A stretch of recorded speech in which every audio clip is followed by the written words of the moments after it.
But இது வந்து முழுக்க முழுக்க ஒரு கற்பனையான கதை. முழுக்க முழுக்க அதுக்கு யுவன் காரணம். அவர் வந்து ஒரு கட்சி கொடியை அறிமுகப்படுத்துறாரு. செப்டம்பர் மாதம் அரசியலே அவர் பேசலைனாலும் அது அரசியலோட சேர்த்து முடிச்சு போட்டுருவாங்க. அஜித் நடிக்கிறாருன்னா வருஷத்துக்கு இத்தனை படம் தான் அவரால் நடிக்க முடியும். அப்போ ரெண்டு சங்கத்துக்கும் நடுவில் ஒரு பிரச்சனை ஸ்டார்ட் ஆச்சு. இல்லை நியாயமே கிடையாது. ஆனால் தனுஷ் மேலேயும் தப்பு இருக்கு. சார் ஆக்சுவலி இன்றைக்கி வந்து நம்ம நிகழ்ச்சிக்குள்ளே போகிறதுக்கு முன்னாடி முதல் கேள்வியை நான் இதை கேட்கணும்னு ஆசைப்பட்றேன். ஏன்னா ரொம்ப நாள் வெயிட் பண்ணி கங்குவா ட்ரெய்லர் வந்திருக்கு. நீங்கள் ஆப்வியஸ்லி பார்த்துருப்பீங்க. அதோட ரியாக்ஷன் எப்படி இருந்தது அண்ட் எப்படி ஃபீல் இருந்தது அந்த ட்ரெய்லர் பார்க்கும்போது?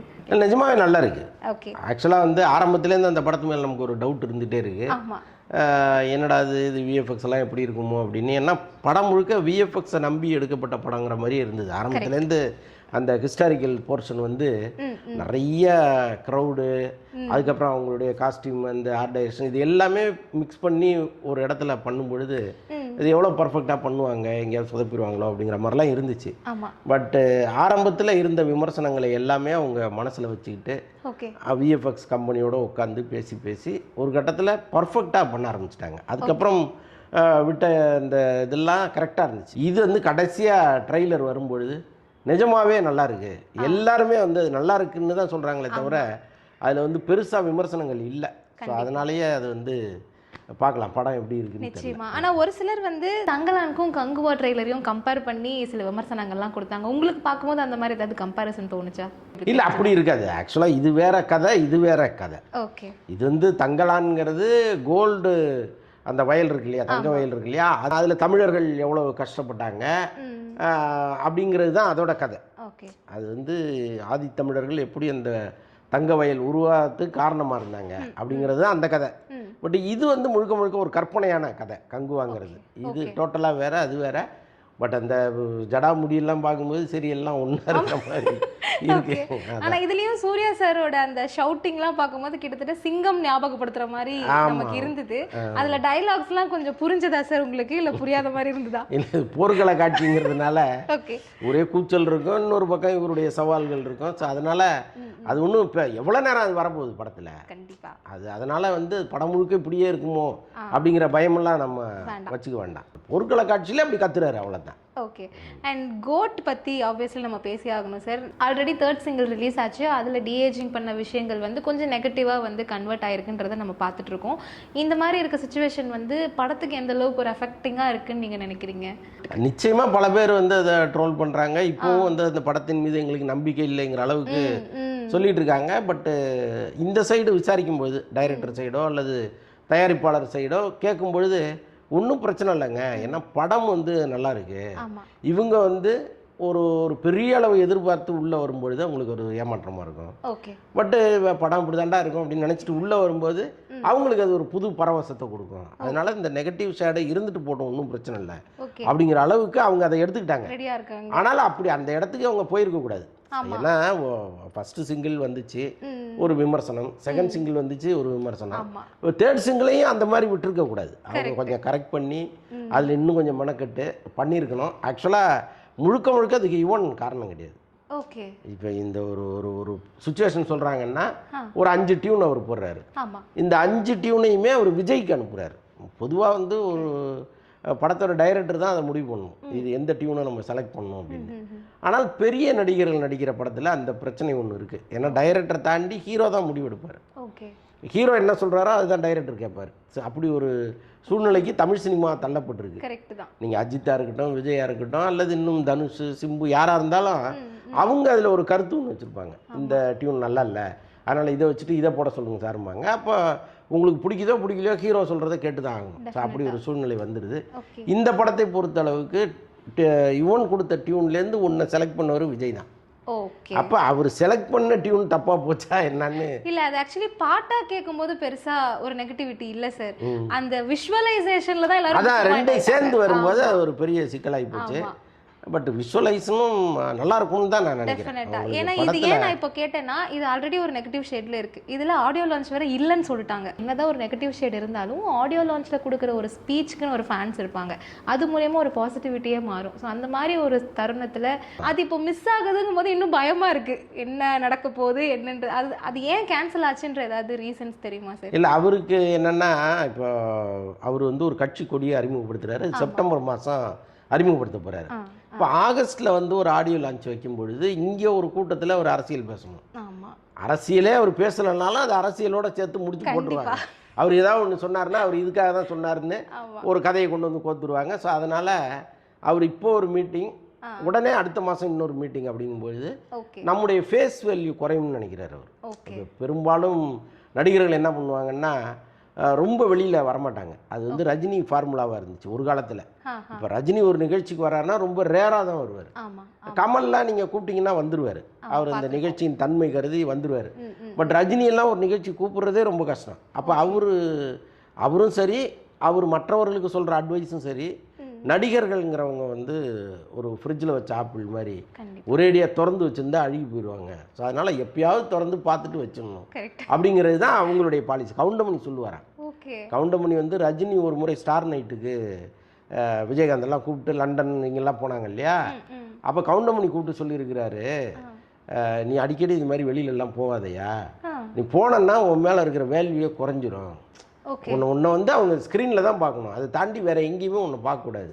ரஜினியை பார்க்க மாட்டோமா அப்படின்னு தவிக்கும் போது நீ இப்படி முகத்தை காமிச்சிட்டு போயிடணும். அதுதான் வந்து ஒரு நடிகர்களை எப்பவுமே வந்து ஃப்ரெஷ்ஷாக வச்சுருக்கோம் அப்படின்லாம் அவர் அட்வைஸ் பண்ணியிருக்கிறாரு. சார் அது வந்து ஓரளவுக்கு உண்மைதான். அதை வந்து இன்னைக்கு கரெக்டாக விஜய் புரிஞ்சுக்கிட்டு நம்ம அடுத்தடுத்து ஒரு நிகழ்ச்சியில் கலந்துக்கிட்டோம்னா நம்ம வேல்யூ குறைஞ்சிரும்னு நினைக்கிறாரு. ஆனால் அது தப்பு. இந்த படத்தில் கிட்டத்தட்ட 200 கோடி ரூபாய் சம்பளத்தை வாங்கிட்டு அந்த படத்தை ஓட வைக்கிறதுக்கான வேலையை தான் நீங்க பார்க்கணும். ஏன்னா படம் வந்து ஆப்வியஸ்லி இவரை நம்பி இவர் மேல இருக்க ஹோப்ல தான் இவ்வளவு பெரிய ஒரு டெசிஷன் எடுத்து பண்றாங்க. ஒரு ஆடியோ லான்ச் கேன்சல்னா ஒரு பெரிய டிராபேக்கா அங்க இருக்குமே அப்படிங்கிறது தான் எங்களோட ஒரு கேள்வியுமாவே இங்க இருக்கு. ஆமா, இப்ப அவரு கட்சி அதை விட அதிக பட்ஜெட்ல உருவாயிட்டு இருக்கு. அப்படி சொல்றேன். அதனால வந்து இந்த பட்ஜெட் பெருசா அந்த பட்ஜெட் பெருசான்னு பார்த்துட்டாரு போல. சார் ஆக்சுவலாக அது தப்பு, சினிமாவுக்கு செய்கிற துரோகம் தான். பட் செப்டம்பரில் வந்து அவர் வெளியிட போகிறதா இப்போ சொன்னீங்க சார். மேபி அது செப்டம்பர் 15 சம்திங்ன்ற மாதிரி நான் கேள்விப்பட்டேன். பட் ஏன் இந்த பர்டிகுலர் டேட்டு அப்படின்றதும் ஒரு கேள்வி எங்களுக்கு இருக்கு. இல்லை, செப்டம்பர் 15 கிடையாது. இல்லை, இன்னும் அவங்க இடமே தேர்ந்தெடுக்கலையா? ஓகே, இப்போ இடம் தேர்ந்தெடுத்து அதுக்கப்புறம் அந்த இடத்துல வந்து நீங்கள் ரோடு போடணும் உங்கள் செலவில், அப்புறம் டாய்லெட்லாம் கட்டணும், அப்புறம் தனித்தனியாக ஒவ்வொரு செக்ஷனாக கட்டி எல்லாமே கரெக்டாக இருக்கா, உள்ளே வர்ற கூட்டம் பிதுங்காமல் நசுங்காமல் வெளியில் உயிரோட திரும்பி போகுதா, அவ்வளோ விஷயங்கள் இருக்குது. ஒரு மாநாடுங்கிறது சாதாரண விஷயம் கிடையாது. இப்போ பாருங்கள், கும்பகோணத்தில் வந்து ஜெயலலிதா அம்மாவும் அவங்க சசிகலாவும் போனாங்க கும்பகோணத்துக்கு. அங்கே மகாமக குளத்தில் அவங்க குளிக்க போகிறேன்னு போய், மகாமகம்னாலே அவ்வளோ கூட்டம் கூடும், லட்சக்கணக்கானவர்கள் கூடுவாங்க. இப்போ கும்பகோணம்ங்கிறது ஒரு சின்ன நகரம். அப்போ லட்சக்கணக்கானவர்கள் கூடுற இடத்துல ஒரு விஐபி போகும்பொழுது மொத்த பார்வையும் அங்கே இருக்கும். அப்போ அந்த கூட்டம் வந்து நெரிசலில் 100க்கும் மேற்பட்டவர்கள் செத்து போனாங்க. அப்போ அது ஒரு மிகப்பெரிய வாழ்நாள் துயரமாக மாறிச்சு. அப்போ இப்படி ஒரு மாநாடு நீங்கள் போடுறீங்கன்னா எல்லா வசதிகளும் இருக்கா, மக்கள் ஃப்ரீயாக வந்துட்டு போகிற இடமா இருக்கான்லாம் பார்க்கணும். 15ஆம் தேதிக்குள்ளே எப்படி பண்ண முடியும்? இன்னும் டேட்டே கிடையாது. அப்போ எனக்கு தெரிஞ்ச செப்டம்பரில் கூட நடக்குமான்னு தெரியல எனக்கு. ஓகே. அண்ட் தளபதியோட கட்சி வந்து பார்த்தீங்கன்னா ஒரு சிலரோட விமர்சனங்கள் என்னன்னா, அவரோட கட்டமைப்பும் சரி, கட்சி ரிலேட்டடாக இருக்கிற விஷயங்கள்லாம் எதுவுமே சரியில்லை அப்படின்னு நிறைய விமர்சனங்கள் வருது. உங்களுக்கு பார்க்கும்போது அது எப்படி தெரியுது? இல்லை, கட்டமைப்பு சரியில்லைன்னு சொல்ல முடியாது. ஏன்னா ரசிகர் மன்றத்தை தான் அவர் அரசியலாக மாற்றிருக்காரு, அரசியல் கட்சியாக மாற்றிருக்காரு. அப்போ எல்லா ஊர்கள்லையும் அவங்களுக்கு மன்றம் இருக்குது, அது அப்படியே கிளைக்கழகமாக மாறப்போகுது, அவ்வளோதான். ஸோ அதனால் கட்டமைப்பு இல்லைன்னு நம்ம சொல்ல முடியாது, அதெல்லாம் இருக்குது. ஆனால் இந்த நிர்வாகிகள் போட்டாங்க இல்லையா, இப்போ எஸ்சி தான் இந்த ரசிகர் மன்றத்தை உருவாக்குறாரு, அப்புறம் அதை மக்கள் இயக்கமாக மாற்றுறாரு. அது வரைக்கும் எல்லா மாவட்டங்கள்லையும் வந்து இவங்க நிர்வாகிகளை நியமிக்கிறாங்க. அதுக்கப்புறம் புஷி ஆனந்த்னு ஒருத்தர் வர்றாரு, எஸ்சி நியமித்தவர் தான் அவர் உள்ளே வந்து ஒரு அப்பர் ஹேண்டு எடுத்து விஜய்க்கு ரொம்ப நெருக்கமாக மாறின பிறகு அவர் பல மாவட்டங்களில் இருக்கிற ஆட்களை நீக்கிட்டு இவருக்கு வேண்டப்பட்டவர்களை போடுறாரு.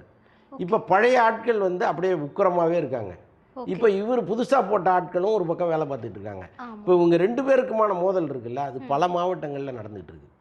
இதை வந்து விஜய் சரி பண்ணாமல் ஒரு சரியான அரசியல் கட்சியை அவர் நடத்தவே முடியாது. முதல்ல எல்லாரையும் கூப்பிட்டு யாரெல்லாம் அதிருப்தியாளர்கள் இருக்காங்களோ அவங்களெல்லாம் வாங்கன்னு முதல்ல அவர் கூப்பிடணும். ஏன்னா இப்போ அவர் பார்வைக்கே இவங்களுடைய குறைகள் எதுவுமே போக மாட்டேங்குது. ஏன்னா புஷி ஆனந்தை தாண்டி தான் நீங்கள் இவங்க சொல்கிற குறையே போகணும். அப்போ அவங்க நேராக வந்து விஜய் சந்திக்க வந்தாலும் விட மாட்டேங்கிறாங்க. ஒரு லெட்டர் அனுப்புனாலும் அது ஒரு பார்வைக்கு போக மாட்டேங்குது. ஸோ அப்படி ஒரு சிக்கலில் பல மாவட்டங்கள் இருக்குது. இது விஜய்க்கு தெரியுமா தெரியாதான்னு தெரில. அவர் என்ன பண்ணணும், அப்பா வந்து யாரெல்லாம் நியமித்தாரோ அவங்கெல்லாம் இன்னைக்கு பதவியில் இருக்காங்களா, பதவியில் இல்லைன்னா அவங்கெல்லாம் இப்போ ஒரு பெரிய அதிருப்தியில் இருப்பாங்க, அவங்களெல்லாம் வர சொல்லுங்கன்னு அவங்களோட ஒரு மீட்டிங் போட்டு சரி பண்ணி அவங்களுக்கு பதவிகள் எல்லாம் கொடுத்தாதான் இந்த கட்சி வந்து பேஸ் ஸ்ட்ராங் ஆகும். ஸோ இவ்வளோ விஷயங்கள் இருக்குது, என்ன பண்ண போகிறாங்கன்னு தெரியல. ஓகே, பட் இந்த மாதிரி இப்போ நீங்கள் சொன்னீங்க அவரோட ஃபேன்ஸை தான் கட்சி ஆட்களாக கன்வெர்ட் பண்ணியிருக்காங்க. பட் இந்த டைமில் ஒரு அறிக்கையும் வந்துச்சு, லைக் கட்சி ஆட்கள் யாரும் வந்து ப்ரொமோஷன் பேஸ்டாக யாரும் ஈடுபடக்கூடாதுன்றது ஸ்ட்ரிக்டாக சொல்லியிருக்காங்க.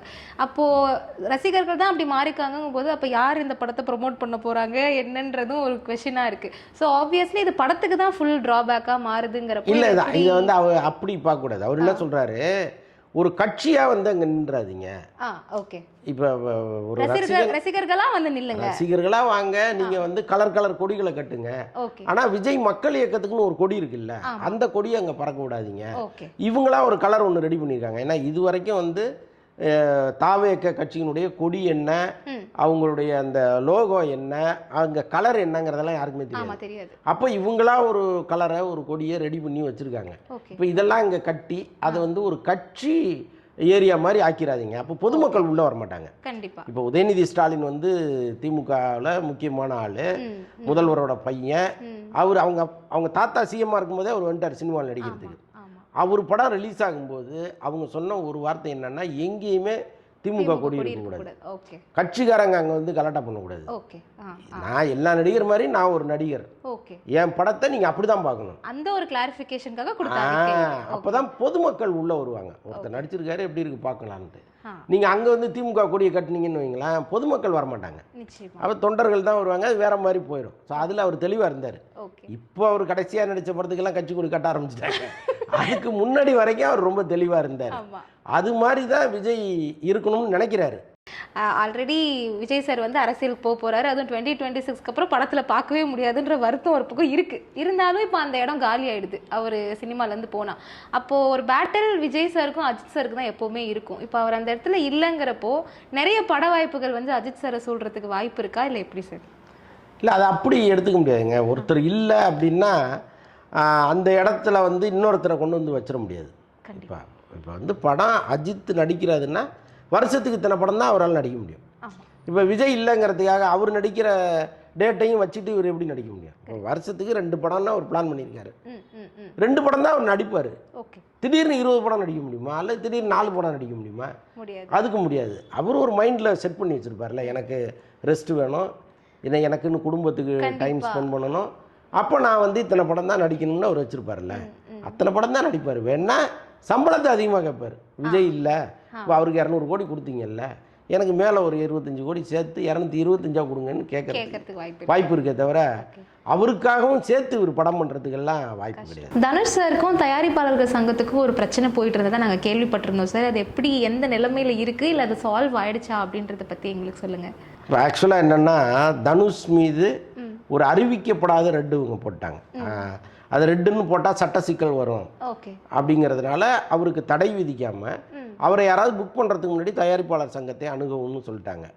அதே மாதிரி பெப்சி அமைப்பை கூப்பிட்டு இது மாதிரி தயாரிப்பாளர்களோட அவருக்கு ஒரு முரண்பாடு இருக்குது, அதனால் அவர் படத்தை ஷூட்டிங் புதுசாக ஆரம்பித்து போனீங்கன்னா போகாதீங்கன்னு சொல்லிட்டாங்க.